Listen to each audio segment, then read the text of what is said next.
Voilà le nouveau thème astral que je propose. On met au milieu, on met le degré horoscope, le degré ascendant sur la gauche. Et ensuite on met tous les 90 degrés.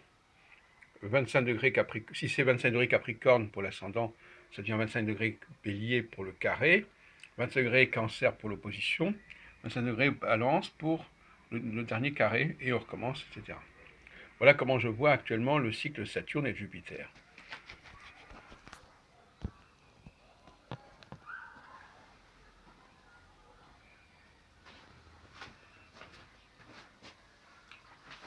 Donc, comme je l'ai dit dans une précédente vidéo, je suis arrivé à la conclusion qu'il fallait tenir absolument compte du degré d'ascendant.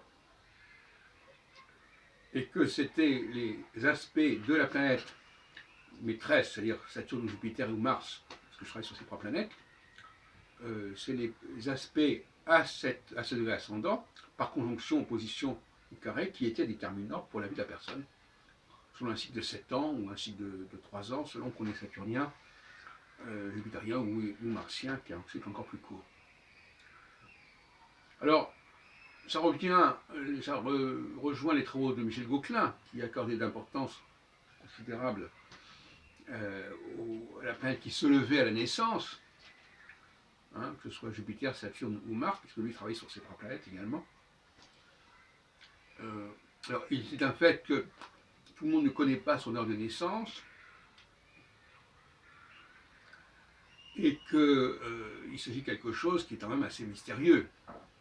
Alors aujourd'hui, en France, depuis quand même quelques décennies, on connaît l'heure de naissance, elle est indiquée dans l'état civil, l'extrait de date de naissance, mais ça n'a pas toujours été le cas, ce qui veut dire que l'astrologie est restée une science complètement ésotérique pendant des millénaires, tant qu'on n'avait pas accordé autant d'importance au moment de la naissance.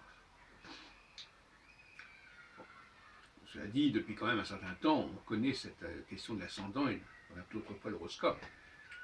Mais il est clair que sans une organisation bien précise, le fait d'accorder la plus grande importance au moment de la naissance, qui est d'ailleurs rappelé quelque part avec la nativité de Jésus, si on veut, d'un point de vue symbolique, cette idée que le moment de la naissance est fondamental et qui détermine tout le reste, ben, c'est quelque chose que j'avais mis de côté pendant très longtemps et sur lequel je suis revenu ces derniers mois,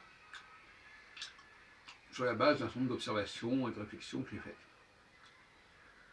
En revanche, je suis obligé d'abandonner la thèse sur laquelle il fallait tenir compte du retour de Saturne sur sa position natale ou du retour de Jupiter sur sa position natale. En réalité, c'est une fausse voie, fausse piste. Il faut tenir compte du passage de Saturne ou de Jupiter sur le degré ascendant.